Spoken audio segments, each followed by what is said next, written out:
Le Seigneur soit avec vous. Et avec ton esprit. Lecture du Saint-Évangile selon Saint Luc. Gloire à toi, Seigneur. En ce temps-là, comme Jésus parlait, une femme éleva la voix du milieu de la foule et lui dit: Heureuses les entrailles qui t'ont porté et les seins que tu as sucés. Mais Jésus dit: Heureux plutôt ceux qui écoutent la parole de Dieu et l'observent. Parole du Seigneur. Louange à toi, ô Christ.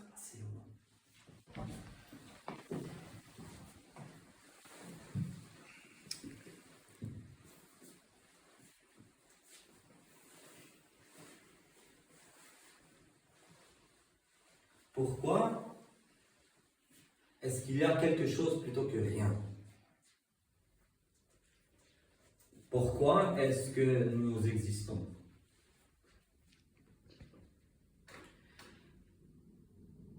Nous savons, bien sûr, la science nous dit, il y a le Big Bang, où tout a commencé.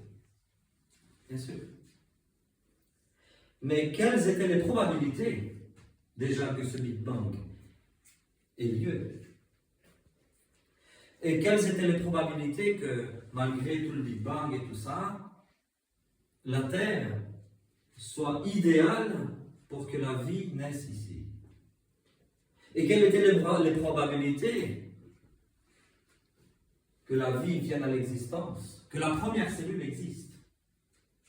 Les probabilités sont infimes. Imaginez-vous une chose, je dis imaginez-vous. Vous allumez la télé ce soir et on vous dit: Ah, on est arrivé, il y a un énième rover sur Mars qui a exploré la planète. Et qu'est-ce qu'elle a trouvé? Une voiture de type Renault de couleur rouge, avec tout. Même l'indicateur de vitesse, même la couleur, même le numéro de matriculation. Tout. On a trouvé une voiture de type Renault. Et Renault, c'est même écrit là. Qu'est-ce que vous avez pensé? Qu'est-ce que vous diriez en voyant ça? Il faut que son propriétaire la déplace parce qu'elle bloque le passage. Mais c'est peu probable. Mais qu'est-ce qu'on dirait? C'est pas possible. Ben, c'est pas possible. Mais on va dire, mais si le rover a filmé et tout ça. Ben, la conclusion qu'on tirerait, n'est-ce pas, c'est que quelqu'un est arrivé là-bas avant le rover. Que quelqu'un a réussi à catapulter une Renault depuis la Terre. Ou bien alors, le rover n'est pas sur Mars. Oui, ça aussi. Il est resté sur la Terre. Mais bon, en supposant que...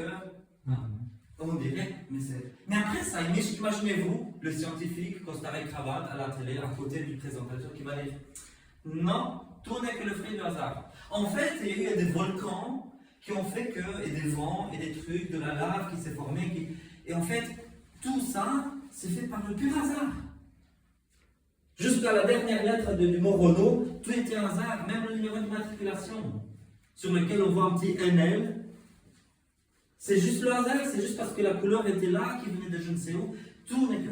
Et là, on devait dire, quelle est la probabilité que cette voiture Renault rouge, immatriculée aux Pays-Bas, existe, soit le fruit des intempéries, le fruit des milieux naturels?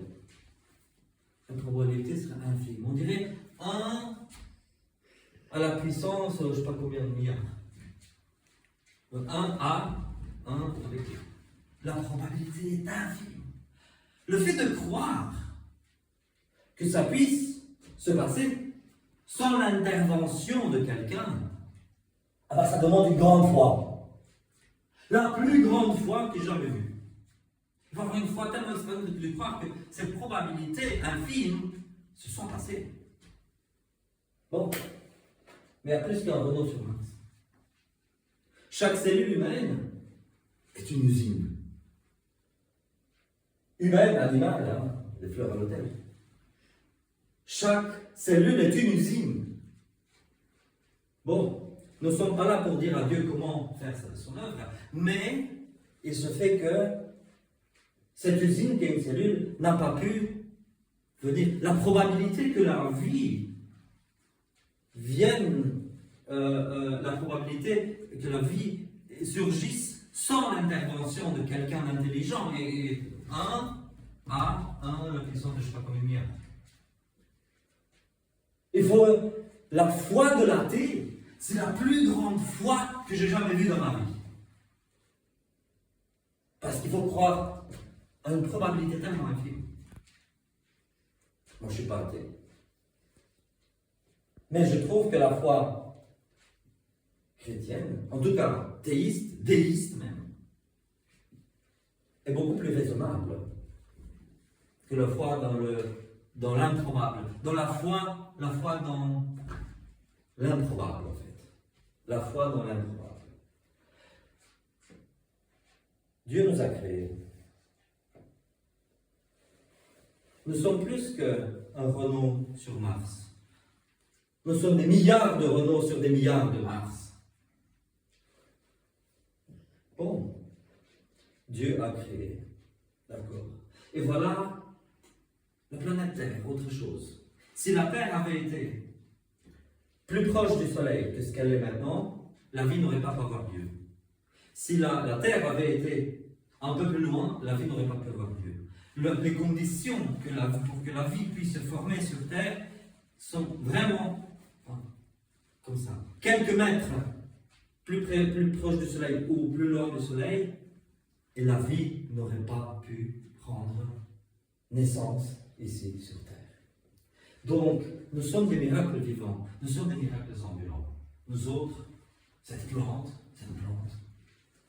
nous sommes des miracles vivants de Dieu. Alors, pourquoi Dieu a créé? Parce qu'il s'emmerdait tout seul, c'est ça? Non. Par amour. Par amour. Mais Dieu n'avait pas besoin d'une création.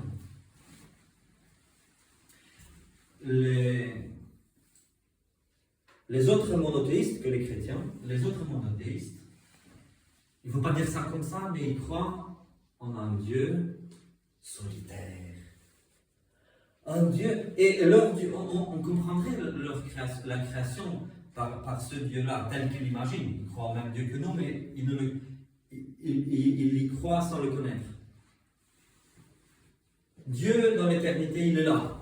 Dieu n'est pas amour pour eux, parce que Dieu est solitaire. Dieu est un être solitaire. Dieu est tout seul dans cet univers. Et il dit, par amour, je vais créer. Parce que je m'emmerde. On ne va pas dire ça comme ça, mais c'est ça l'essence. Mais non, notre Dieu est Trinité. Dieu ne s'emmerde pas dans l'éternité. Dieu est en dehors de l'espace-temps. Nous sommes dans l'espace et dans le temps. Mais Dieu est en dehors de l'espace-temps.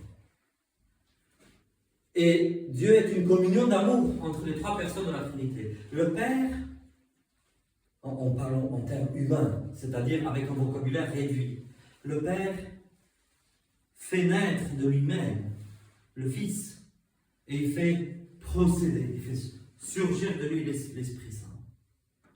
Et ce Dieu Trinité, il n'y a pas eu un temps où le Fils n'existait pas, il n'y a pas un temps où l'Esprit Saint n'existait pas. Dieu est en dehors de l'espace-temps.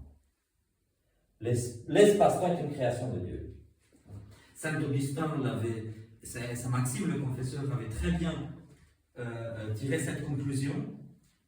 Et au début des temps modernes, certains réformateurs croyaient que Dieu était prisonnier de l'espace-temps. Grande erreur, une très grosse erreur, l'erreur capitale de beaucoup de réformateurs de l'époque des temps modernes, c'est de croire que Dieu était prisonnier de l'espace-temps. Et puis la science nous a démontré qu'en fait non, l'espace-temps est une création de Dieu. L'espace-temps, Dieu n'est pas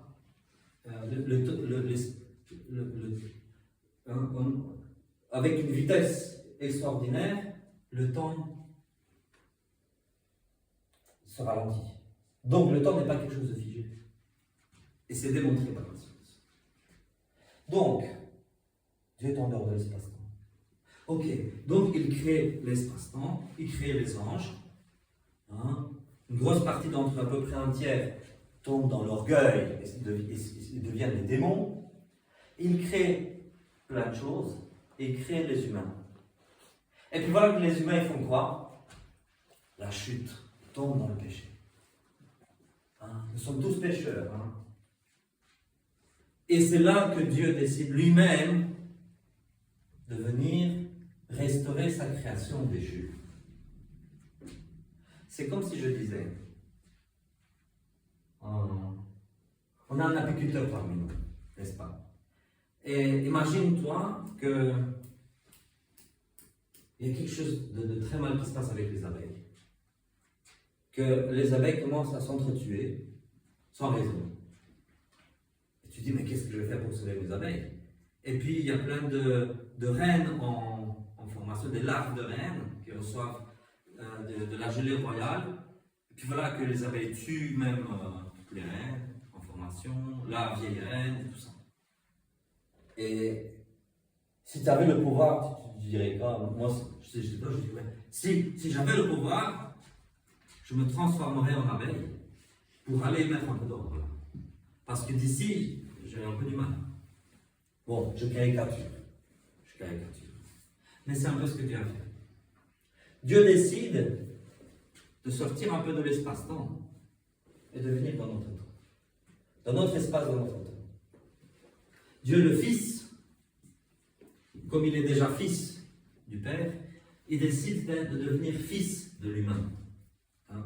L'un des titres que Jésus se donne déjà, le Fils de l'humain. Déjà dans l'Ancien Testament, dans le livre de Daniel, Jésus se donne comme titre le Fils de l'humain. Il est Fils de Dieu, il est Fils de l'humain. Il est Dieu véritable, humain véritable. Il n'est pas 50-50. Il n'est pas miti-miti. Il n'est pas 50% humain, 50% Dieu. Non, il est 100% humain et 100% Dieu. L'Écriture nous dit excepté le péché. Mais je pense que cet ajout-là, cette précision, excepté le péché, c'est un peu un pléonasme. Parce que l'humain, tel qu'il a été conçu par Dieu, était sans péché. L'humain, personne n'aurait pu nous restaurer à part Dieu. Dieu crée sa création. L'humain fait des bêtises et Dieu doit venir lui-même accomplir la justice. Parce que la justice, qu'est-ce que ça signifie la justice? La justice signifie que si l'humain a péché contre Dieu, il y a quelque chose de mal qui a été fait qui doit être réparé. La justice veut dire que quelqu'un doit... Comment expliquer la justice? Quelqu'un doit réparer, quelqu'un doit apporter réparation. Je n'aime pas dire que quelqu'un doit être puni, parce que Dieu n'est pas un gamin frustré qui a besoin de punir ses camarades parce qu'ils lui ont volé un jouet. Non, mais de rétablir l'équilibre. Rétablir l'équilibre dans tout. Et c'est pour ça que quelqu'un doit expier le péché de l'humanité. Mais aucun humain n'est capable de le faire. Même pour soi-même, puisque de un, nous sommes pécheurs, et de deux, même si on donnait notre vie pour Dieu, il nous a donné la vie, donc on ne peut pas. Et donc c'est Dieu qui doit devenir humain pour que cet humain infini, pour créer un humain infini, hein. Donc pour Dieu et cet humain infini qui va pouvoir expier le péché de l'infinité de l'humain. Ok? Le Christ a fait ça sur la croix. Très bien. Il est ressuscité. Et avec ce corps ressuscité, ce corps est monté aux cieux. Donc, notre nature humaine a été changée, spiritualisée et élevée au ciel. Emportée en dehors de l'espace-temps. Et après le jugement final et tout ça, nous entrerons dans cette dimension hors de l'espace-temps aussi. Ok. Donc, Dieu assume pour toujours l'humanité. C'est le prix à payer. Alors, et la Vierge Marie l'attend. Aujourd'hui, nous fêtons, nous sommes le 14 août, donc la vigile de la fête de la Vierge Marie. Et la Vierge Marie l'attend. Alors, Dieu, pour devenir humain, il a pas fait comme ça. Ah, je vais descendre, d'accord, mais voilà, humain, pouf, je me suis crée encore à partir de rien. Non. Dieu a pris chair de la Vierge Marie. Il était important pour que Jésus soit consubstantiel à nous. Il est consubstantiel au Père, selon sa divinité. Il est consubstantiel à tous les humains, selon son humanité. Donc il a pris toute la nature humaine à partir du corps de la Vierge Marie. Alors certains, je vais maintenant entrer dans un petit détail fâcheux. Certains vont dire, est-ce que Jésus était mâle ou femelle? Ou quoi? Qu'est-ce qu'il était? Ben, il était ni l'un ni l'autre. Ou les deux à la fois. J'ai envie de dire, peu importe. Les deux à la fois, même 5 à la fois, même. Parce que Jésus partage. Si Jésus avait été mâle, comme disent certains, Jésus est mâle, donc pour être prêtre, il faut être mâle, disent certains. Oui, et sa masculinité, d'où est-ce qu'il l'a prise? D'une femme. D'une femme. Jésus a une masculinité qu'il a prise totalement d'une femme. Totalement d'une femme. Alors quand il y a des gens qui critiquent en disant une femme ne peut pas devenir prêtre, j'ai envie de leur dire, vous condamnez la moitié de l'humanité. Vous jetez au diable la moitié de l'humanité.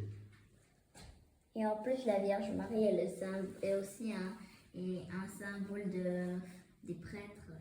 Oui, très bien. La Vierge Marie est un symbole de prêtrise. Pourquoi ça? Parce qu'elle a porté Dieu dans son ventre. Parce qu'elle a porté Dieu dans son ventre. Et c'est ce que fait un prêtre. Il tombe enceinte chaque moment. Un prêtre, il célèbre la messe. Il fait descendre Dieu sur l'autel. Et le prêtre porte le Christ. Il l'amène sur l'autel. Le prêtre célèbre dans la personne du Christ. C'est pour ça qu'on porte ça. C'est pas pour faire le clown. Hein? Quand je vois des prêtres avec des couronnes de papier sur leur tête, et des nez de clown, et une étoile sur la chasuble, et d'autres conneries, je me dis, non, on ne fait pas le clown dans l'église. C'est pas pour faire le clown. C'est parce que le Georges se couvre. Le Georges se diminue. Ce qu'il faut voir ici, c'est celui que le Georges représente. Ce n'est pas le Georges qui dit prenez, mangez ceci à mon corps, c'est le Christ qui dit prenez, mangez ceci à mon corps. Le Georges ne fait que prendre les paroles du Christ. Le Christ met ses paroles dans la bouche du Georges. C'est ça qui se passe. Et c'est pour ça que le Georges porte ça. La chasuble, hein, il est écrit dans les évangiles que Jésus portait cette pièce sans couture. Bah, c'était un carré de tissu avec un trou au milieu. C'était une chasuble que Jésus portait. La tunique du Christ. Ce n'était pas une tunique, c'était une chasuble. Et c'est pour ça. Et le prêtre porte une étoile qui est le symbole du joug. Pas parce que nous sommes des bœufs ou des vaches, mais parce que Jésus nous met au service de l'Église. Le prêtre est au service de l'Église. Le prêtre n'est pas au service de l'argent. Le prêtre n'est pas au service des politiciens. Il y a des bons, il y a des mauvais, il y a des laids, il y a des beaux. Mais le prêtre n'est pas au service de la politique, il est au service du Christ. Il porte au nom du Christ les taules, symbole du service. Le prêtre est au service de la communauté. Ok, bon, la Vierge Marie. Revenons à nos moutons. Hein. Non pas que la Vierge Marie soit un mouton, c'est une brebis, mais le Christ est un agneau aussi. Hein. Il y a notre hymnologie qui dit parfois que la Vierge Marie est une agnelle. Mais bon, revenons à nos moutons. Alors, pourquoi est-ce que nous fêtons la Vierge Marie? Parce que nous avons toutes sortes de fêtes, on fait des fêtes d'anniversaire, toutes sortes d'anniversaires. Et donc, il est normal de fêter la maman du Christ. Jusque-là, ça va. Mais pourquoi le 15 août? Est-ce que quelqu'un a une idée pourquoi c'est le 15 août qu'on fête la Vierge Marie? Je vais vous le dire, c'est pour un concours de circonstances d'erreur. Erreur. Je vais l'expliquer. le temple de Jérusalem. Vous savez ce que c'était le temple de Jérusalem? Oui. Alors, le temple de Jérusalem a été détruit plusieurs fois. Et la dernière fois qu'il a été détruit, en l'an 70, donc après que Jésus soit monté aux cieux, et il y avait des juifs, ainsi que des chrétiens juifs, qui allaient pleurer, qui voulaient pleurer sur les ruines du temple. Mais on a interdit aux juifs l'accès, les Romains ont interdit aux juifs l'accès au temple. Donc, au lieu de faire ça, les juifs, y compris les juifs chrétiens, allaient pleurer sur la tombe de Rachel, la matriarche. Ils pleuraient sur la tombe de Rachel, et le temple a été détruit justement en la mi-août, en l'an 70. Il a été détruit 2 fois à la même date, en fait. Et donc, ils pleuraient sur la tombe de Rachel. Sauf qu'avec le temps, on a confondu, on a oublié que c'était la tombe de Rachel, on a pensé que c'était la tombe de la Vierge Marie. Donc, le nom de la fête d'aujourd'hui, c'est le nom de la dormition de la Vierge Marie. C'est petit à petit qu'on a imaginé cette histoire. La Vierge Marie, ok, elle est morte, elle était dans un tombeau, mais puisque c'était quand même la mère de Dieu, elle ne pouvait pas, la mère humaine, on se comprend, hein, la mère humaine, celle qui a mis Dieu ici, qui lui a donné la chair. Hein. C'est ça que quand nous disons la mère de Dieu, ça ne veut pas dire que Dieu a été enfanté par une mère, ça veut dire que dans l'éternité, non, ça veut dire que Dieu est venu dans le monde à travers une mère. Donc, celle qui a été la mère de Dieu, la Dei Par, plus exactement, que son corps ne pouvait pas pourrir comme ça. Donc, on s'est dit, elle allait être élevée au ciel. C'est une tradition pieuse qui dit cela. Mais ça, c'est pas ça qui est important. Même que ce soit son tombeau ou pas, parce qu'après ça, finalement, il y a un autre tombeau à Éphèse. On a prétendu toutes sortes de légendes. Mais c'est pas ça qui est important. Malgré tout, il y a depuis bien longtemps cette tradition qui est née chez les Arméniens. C'est les Arméniens les premiers qui ont parlé d'Assomption de la Vierge Marie. Ensuite, les Francs qui ont connu les Arméniens ont repris l'idée. Donc, le nom d'Assomption de la Vierge Marie en Occident est arrivé pour la première fois chez les Francs, donc en France. Mais partout ailleurs dans le monde, on parle de dormition. Les Coptes ont une fête de la dormition et une autre de l'Assomption. Non, c'est autre chose. Mais, à la base, c'est la fête du temple de Jérusalem qui a été détruit. Mais qu'est-ce que ça veut dire pour nous, cette fête? Ça veut dire qu'en fait, la Vierge Marie est le vrai temple de Dieu. Hein, c'est ça le message de cette fête. Que le vrai temple de Dieu, c'est la Vierge Marie. Parce qu'elle a porté Dieu. Parce qu'elle a porté Dieu. Et elle a porté un temple. C'est pour ça qu'elle était un temple vivant. Et nous aussi, nous sommes appelés à être des temples de Dieu. Pourquoi? Parce que nous recevons le Christ de la communion. Nous recevons le Christ de la communion. Ok, très bien. Bon, dernière idée. Et puis je me tais. Parce qu'aujourd'hui, j'ai décidé de parler plus que d'habitude. On a dit que le Christ a expié les péchés, virtuellement les péchés de tout le monde sur la croix. Qu'est-ce que ça veut dire pour nous les humains? Est-ce que ça veut dire que toute l'humanité est sauvée? Tous les humains, depuis le premier jusqu'au dernier à la fin des mondes, tous les humains, tout le monde va au paradis? Est-ce que c'est ça que ça veut dire? Ben, sinon, alors pourquoi? Pourquoi oui, pourquoi non?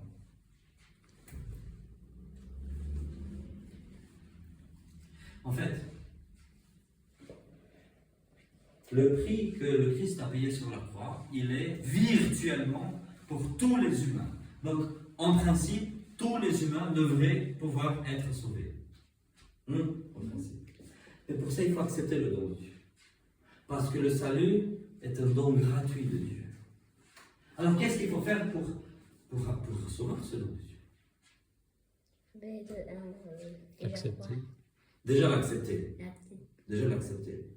Alors, Jésus a envoyé les disciples dans le monde pour annoncer l'évangile, et c'est la mission de l'Église.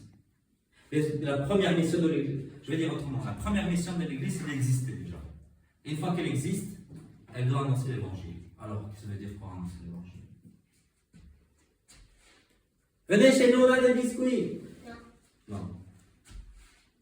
C'est quoi l'évangile? C'est d'annoncer la mort et la résurrection du Christ, et de dire à chaque personne, le Christ est mort pour toi, le Christ est ressuscité pour toi, tu peux être sauvé. Et tu peux être un membre du corps mystique du Christ, qui est l'Église. le baptême, la confirmation, la communion, les 3 sacrements, les 3 premiers sacrements. Nous sommes des membres de l'Église. Et quand nous sommes des membres de l'Église, l'Église est là. Le royaume de Dieu est déjà là. Que nous prions à notre Père, nous disons que ton règne vienne. Et en tout premier lieu, ça veut dire que le corps mystique du Christ, l'Église ici sur terre, se développe. Nous sommes catholiques. Ça veut dire quoi, catholique? Nous venons d'avoir au téléphone notre évêque Brian. Je célèbre au nom du Christ l'Eucharistie. Je préside au nom du Christ et au nom de l'évêque. Je préside au nom du Christ grâce à mon évêque. Grâce à notre évêque. C'est l'évêque qui, dans le diocèse, nous présente le Christ. Et par délégation, moi en tant que prêtre aussi. Être catholique, l'Église catholique, ça veut dire l'Église locale, ça veut dire le diocèse qui a tous les éléments essentiels de l'Église. Là-dedans. Et toute Église du monde, qui a tous les éléments essentiels, c'est l'Église du Christ incarné. Voilà. Je ne vais pas continuer beaucoup plus que ça. Tout ce que je peux vous dire, et là je terminais, c'est que le Christ est mort pour toi. Pour toi. Le Christ est mort et il est ressuscité pour chacun de nous. Il est difficile de prier, mais nous rencontrerons Dieu Trinité, ce Dieu qui s'est fait humain. Dieu le Père, Dieu le Fils, Dieu le Saint-Esprit, qui ne sont pas 3 dieux, mais un Dieu. Nous allons le rencontrer dans la prière. Parce que sans la prière, est-ce que vous croyez que la guerre de Namur existe? Oui, quand même. Pourquoi? Pourquoi est-ce que tu crois que la guerre de Namur existe? Parce qu'elle est là. Est-ce que la guerre de Namur existe? Est-ce qu'elle existe? Oui. Moi aussi je crois. Vous savez pourquoi? Parce que j'ai pris le train. Bon, je suis aussi accompagnateur de train, d'accord? Mais avant tout, j'ai pris le train. Et c'est pour ça que je crois que la guerre existe. Oui. Mais j'ai connu des gens, ici en Belgique, qui n'ont jamais pris le train. Et vrai dire, ah bah moi, la guerre de Namur, je ne crois pas. J'ai jamais pris le train. Et là, on peut dire, ou bien, on peut dire, oui, j'y crois, mais je ne prends jamais le train. À quoi ça te sert de croire que la guerre de Namur existe si tu prends toujours la voiture? Et il ne suffit pas de croire que la guerre de Namur est là. Donc il y a 3 sortes de personnes. Ceux qui croient que la guerre de Namur n'existe pas et ne prennent jamais le train. Ils ne vont jamais essayer. Ils ne vont jamais essayer de voir si elle existe ou pas. Ils disent, ah non, moi je ne me prends pas la tête, je prends la voiture. Ces histoires de guerre, ça ne m'intéresse pas. Tu m'agresses, arrête de me parler de guerre. J'y crois pas, je ne veux pas y croire. Ah mais je vais te montrer un film avec des trains. Non, je ne veux pas savoir. Ça ne m'intéresse pas. Ça c'est les hommes. Alors après ça, il y a deuxième sorte de gens qui disent, oui, je crois à la guerre de Namur, je l'ai vu. J'ai vu des trains passer, mais moi je prends jamais le train. Je ne crois pas, je crois pas que ça me servira à quelque chose de prendre le train. Puis il y a des gens qui croient que ça existe et puis qui prennent le train. Alors, nous sommes tous, je pense ici, des gens qui avons pris le train. Nous croyons qu'elle existe cette gare. Et nous avons pris le train. Et j'ai même envie de dire qu'il y a une 4e catégorie de personnes qui ne se sont jamais posé la question si la guerre existe ou pas, ils ont juste pris le train. Ben, dans la foi, c'est comme ça. Parfois, il y a des gens qui se lancent dans la prière, qui se lancent dans la connaissance de Dieu, qui ne se posent pas les questions sur la foi, mais ils ont cette piété, même une piété populaire, et qui reçoivent le salut, qui est gratuit. Il y a des gens qui croient en Dieu, qui croient au Christ.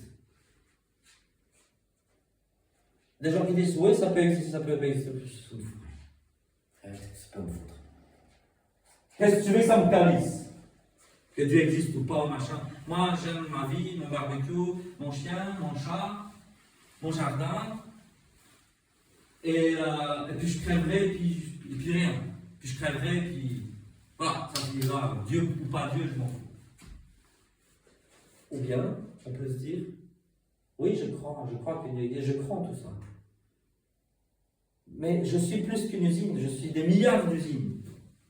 Je suis un être tellement... Dieu m'a créé tellement beau, tellement belle. Dieu m'a créé tellement sophistiqué.